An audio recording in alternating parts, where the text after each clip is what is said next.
Dear friends, ഇന്ന് ചൊരക്ക കൊണ്ടുള്ള ഒരു ഐറ്റമാണ് കേട്ടോ. ബ്രേക്ക്ഫാസ്റ്റാണ്, വളരെ ടേസ്റ്റിയാണ്. അപ്പോൾ അതുകൊണ്ട് തന്നെ ഒരു ചട്നിയും കൂടി അരച്ചിട്ടുണ്ട്. അപ്പോൾ നമുക്കിത് എങ്ങനെയാണ് ഉണ്ടാക്കുന്നത് നോക്കാം. രണ്ടും സൂപ്പർ ടേസ്റ്റാണ്. അപ്പോൾ ചൊരക്ക കഴിക്കാൻ എല്ലാവർക്കും മടിയായിരിക്കും. അപ്പോൾ ചൊരക്ക കഴിക്കാത്തവർക്ക് വേണ്ടി, അവരെ കഴിപ്പിക്കാൻ വേണ്ടിയിട്ടുള്ള ഒരു റെസിപ്പിയും കൂടിയാണിത്. അപ്പോൾ വളരെ പെട്ടെന്ന് തന്നെ നമുക്കിത് എങ്ങനെ ഉണ്ടാക്കണമെന്ന് നോക്കാം. ഞാൻ വലിയൊരു ചൊരക്കയാണ് എടുത്ത് അതിൻ്റെ പകുതിയാണ് എടുത്തിരിക്കുന്നത്. ആവശ്യത്തിനനുസരിച്ച് എടുക്കാം നമുക്ക്. ഇനി അതിൻ്റെ തോലൊക്കെ പീൽ ചെയ്ത് കളഞ്ഞതിന് ശേഷം നമുക്ക് ഉണ്ടാക്കാൻ തുടങ്ങാം. അപ്പോൾ തോല് പീൽ ചെയ്തത് ഞാൻ കളയണില്ല, തൊലിയൊക്കെ അങ്ങനെ എടുത്ത് വെച്ചിട്ടുണ്ട്. ഇനി ഞാനത് ഗ്രേറ്റ് ചെയ്തെടുക്കുകയാണ് ചെയ്യുന്നത്. അപ്പോൾ ഗ്രേറ്റ് ചെയ്യുമ്പോൾ കുരു കളയണില്ല കേട്ടോ. കുരുവൊക്കെ തെറിച്ച് വീഴും, പിന്നെ നമുക്കത് എടുത്ത് മാറ്റാവുന്നതാണ്. അപ്പോൾ വലിയ ഗ്രേറ്റർ, വലിയ ഇതായിട്ടാണ്, കുറച്ച് കഷ്ണങ്ങൾ വലുതായി കിട്ടാൻ വേണ്ടി കുറച്ച് വലിയ ഇതിലാണ് ചെയ്യുന്നത്. വലിയ ഹോൾസ് ഉള്ളതിലാണ് ഗ്രേറ്റ് ചെയ്തെടുക്കുന്നത് കേട്ടോ.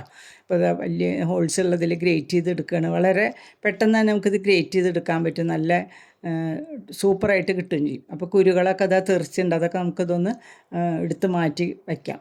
അപ്പോൾ നമ്മളുടെ ചൊരക്ക നന്നായി ഗ്രേറ്റ് ചെയ്ത് കഴിഞ്ഞിട്ടുണ്ട്, അതവിടെ ഇരിക്കട്ടെ.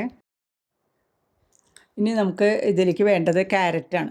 അപ്പോൾ 2 ക്യാരറ്റ് എടുത്തിട്ടുണ്ട്. 2 ക്യാരറ്റ് ഇതേമാതിരി തൊലിയൊക്കെ കളഞ്ഞ് നന്നായി കഴുകിയെടുത്തതിന് ശേഷം ഇതേമാതിരി ഗ്രേറ്റ് ചെയ്തെടുക്കുക. അതും വലിയതാക്കിയിട്ട് തന്നെയാണ്, വലിയ ഹോൾസ് ഉള്ളതിൽ തന്നെയാണ് ഗ്രേറ്റ് ചെയ്തെടുക്കണം കേട്ടോ. അപ്പോൾ ക്യാരറ്റ് മുഴുവനും നമ്മൾ ഇതേമാതിരി തന്നെ 2 ക്യാരറ്റും ഫുള്ളായിട്ട് ഗ്രേറ്റ് ചെയ്തെടുക്കാം.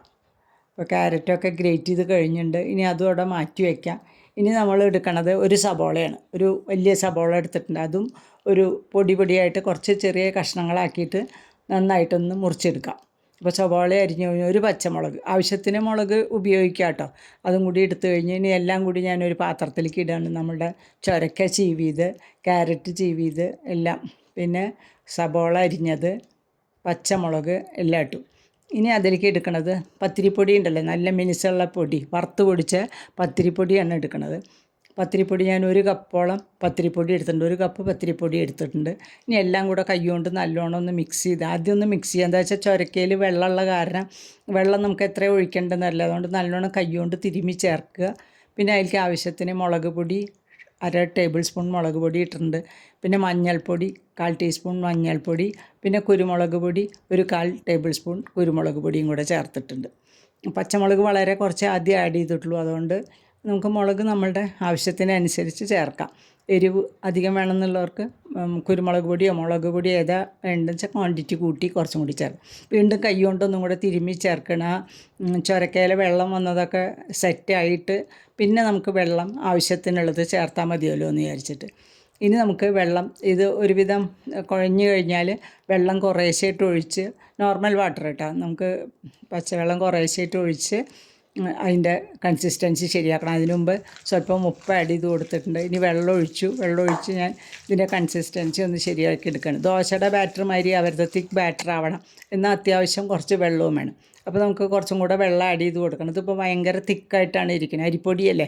അപ്പോൾ ഒന്ന് ബൈൻഡിങ്ങിന് വേണ്ടിയിട്ടാണ് നമ്മൾ അരിപ്പൊടി ചേർത്ത് കുറച്ചും കൂടെ വെള്ളം ചേർത്ത് നല്ലോണം ഇളക്കി ചേർത്ത് നമ്മുടെ മാവ് ഏതാണ്ട് ഈ കൺസിസ്റ്റൻസി ആകുമ്പോൾ കറക്റ്റാവും. അതിലേക്ക് സ്വല്പം മല്ലിയിലയും കൂടെ പൊടിയാക്കി അരിഞ്ഞതും കൂടെ ചേർത്ത് കൊടുത്ത് വീണ്ടും ഇളക്കി നമ്മുടെ മാവിൻ്റെ കൺസിസ്റ്റൻസി ഒന്നും കൂടി ശരിയല്ലേ നോക്കുക. വെള്ളം പോരാന്ന് നോക്കി തോന്നുന്നുണ്ടെങ്കിൽ നമുക്ക് സ്വല്പം കൂടി വെള്ളം ആഡ് ചെയ്ത് കൊടുക്കാം. അപ്പോൾ ഞാൻ ഇത് കറക്റ്റാണ്, വെള്ളം അധികം ആഡ് ചെയ്യണില്ല. അപ്പോൾ നമുക്കിനി എങ്ങനെയാണ് ഉണ്ടാക്കണമെന്ന് നോക്കാം. അപ്പോൾ ഉണ്ടാക്കാനായിട്ട് തുടങ്ങാം.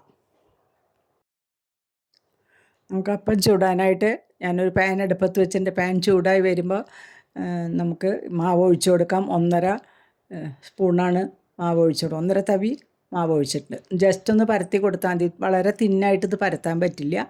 പിന്നെ അതിലേക്ക് നെയ്യ് സൈഡിലൊക്കെ ഇത്തിരി തൂവി, അതിൻ്റെ മുകളിലും സ്വല്പം നെയ്യ് തൂവിയിട്ട് നമ്മൾ സാധാരണ ദോശ ചുട്ടെടുക്കണ മാതിരി തിരിച്ചും മറിച്ചും ഇട്ട് വേവിച്ചെടുക്കണം. അപ്പോൾ ഇത് കുറച്ച് മൂത്ത് കിട്ടാൻ കുറച്ച് സമയം എടുക്കും കേട്ടോ. നല്ല കുറച്ച് കട്ടിയുണ്ടല്ലോ, അപ്പോൾ അത്രയും കുറച്ച് സമയം എടുത്തിട്ട് നമുക്കിത് വേവിച്ചെടുക്കാം. ഉള്ളിയൊക്കെ നല്ല ബ്രൗൺ കളറായി മൂത്ത് വരുന്ന സമയത്ത് നമുക്കിത് വാങ്ങി വയ്ക്കാവുന്നതാണ്. കണ്ടോ, ഒരു സൈഡ് നല്ലോണം മൂത്ത് കഴിഞ്ഞു. ഇനി അവിടെയും കുറച്ച് നെയ്യ് വേണമെങ്കിൽ ഒഴിച്ചു കൊടുക്കാം. വളരെ ടേസ്റ്റാണ് കേട്ടോ. ചൊരക്ക കഴിക്കാൻ ഇഷ്ടമില്ലാത്ത കുട്ടികളെയൊക്കെ നമുക്ക് ഇങ്ങനെ കഴിപ്പിക്കും. മിക്കവാറും വലിയവർക്കും ഇതത്ര പ്രതിപത്തിയുള്ള സാധനമല്ല എന്ന് തോന്നും. മിക്കവാറും എല്ലാവർക്കും ചൊരക്കയോട് അത്ര ഇഷ്ടമില്ല. അപ്പോൾ ഇഷ്ടമില്ലാത്തവർക്ക് കഴിക്കാൻ പറ്റിയൊരു ഐറ്റമാണ്. കറി വയ്ക്കുമ്പോൾ മിക്കവാറും എല്ലാവരും കൂട്ടിക്കൊള്ളണം എന്നില്ലല്ലോ. അപ്പോൾ ഉള്ളിയൊക്കെ നല്ലോണം മൂത്ത് റെഡിയായി കഴിഞ്ഞിട്ടുണ്ട്. അപ്പോൾ നമ്മുടെ ചൊരക്ക കൊണ്ടുള്ള അപ്പം റെഡി ആയിട്ടുണ്ട്. വളരെ ടേസ്റ്റാണ്, ബ്രേക്ക്ഫാസ്റ്റിന് സൂപ്പറാണ് കേട്ടോ. പിന്നെ ഇത് സ്കൂളിലേക്ക് ലഞ്ച് ബോക്സിൽ കൊടുത്തയക്കുക. അപ്പോൾ കുട്ടികൾ എന്തായാലും കഴിക്കും. ഇനി നമുക്ക് ചട്നി ഉണ്ടാക്കാനായിട്ട് ചീനച്ചട്ടി അടുപ്പത്ത് വെച്ചിട്ടുണ്ട്. സ്വല്പം വെളിച്ചെണ്ണ ഒഴിക്കുക. മൂത്ത് വരുമ്പോൾ ഒരു 1/2 ടേബിൾ സ്പൂൺ കടലപ്പരിപ്പ്, 1/2 ടേബിൾ സ്പൂൺ ഉഴുന്ന് പരിപ്പും കൂടെ മൂപ്പിച്ചെടുക്കുക. ചെറിയ തീയിൽ മൂപ്പിച്ചെടുക്കുക. കരിഞ്ഞു പോകാതെ ശ്രദ്ധിക്കണം. ഒന്ന് മൂത്ത് കഴിയുമ്പോൾ നമ്മൾ ഇനി അതിലേക്ക് ആഡ് ചെയ്യാൻ പോണത് നമ്മൾ മാറ്റി വെച്ച ചുരക്കയുടെ തൊലി ഉണ്ടല്ലോ, അതാണ് ഇട്ട് കൊടുക്കണം. അതുകൊണ്ട് ചുരക്ക നല്ല വൃത്തിയായി കഴുകിയെടുക്കണം. അപ്പോൾ ഞാൻ നന്നായി വൃത്തിയായി കഴുകിയെടുത്തതാണ് തൊലി എടുക്കണ കാരണം. അപ്പോൾ നമ്മൾ തൊലിയൊക്കെ അതിലിട്ടൊന്ന് വാട്ടിയെടുക്കുക. അപ്പോൾ മറ്റത് മൂത്ത് കരിയാനും പാടില്ല. ജസ്റ്റ് ഒന്ന് അത് വാടിയതിന് ശേഷമാണ് നമ്മളിത് ഇട്ട് കൊടുക്കണം. അപ്പോൾ എല്ലാം കൂടി നല്ലോണം ഒന്ന് മൂപ്പിച്ച് ഉഴുന്ന് പരിപ്പിന് മൂത്ത ആ മണം വരുമ്പോൾ നമുക്ക് സ്റ്റവ് ഓഫ് ചെയ്തിട്ട് ഒന്ന് ചൂടാറാൻ വയ്ക്കാം. ചൂടാറിക്കഴിഞ്ഞാൽ നമുക്കത് മിക്സിയിലിട്ട് അരച്ചെടുക്കാവുന്നതാണ്. അപ്പോൾ അത് ചൂടാറിയതിന് ശേഷം ഞാൻ അരച്ചെടുക്കുകയാണ്. ഒരു 2 ടേബിൾ സ്പൂൺ നാളികേരം ചേർത്തിട്ടുണ്ട്, കുറച്ച് മല്ലിയില, പിന്നെ പച്ചമുളക്, ഇഞ്ചി വേണമെങ്കിൽ ഇഞ്ചി ചേർക്കാം. ഞാൻ ഇഞ്ചി ചേർത്തിട്ടില്ല, എല്ലാം കൂടെ അരച്ചെടുത്തിട്ടുണ്ട്. അപ്പോൾ അടിപൊളിയാണ് കേട്ടോ ചട്നി, നല്ല ടേസ്റ്റാണ്. അപ്പോൾ നമുക്ക് ചുരക്കയുടെ ഒന്നും കളയണ്ട, നല്ല ടേസ്റ്റായിട്ട് ഈ ചട്നി അതിൻ്റെ കൂടെ കഴിച്ചു നോക്കൂ, നല്ല ടേസ്റ്റാണ്. അപ്പോൾ അതിൽ വറവും കൂടി ഇട്ട് നമ്മളുടെ അപ്പം റെഡിയായി, ചട്നിയും ഒരേമാതിരി റെഡി ആയിട്ടുണ്ട്. അപ്പോൾ ട്രൈ ചെയ്യാത്തവരാണെങ്കിൽ ട്രൈ ചെയ്ത് നോക്കൂ, നല്ല ടേസ്റ്റാണ്.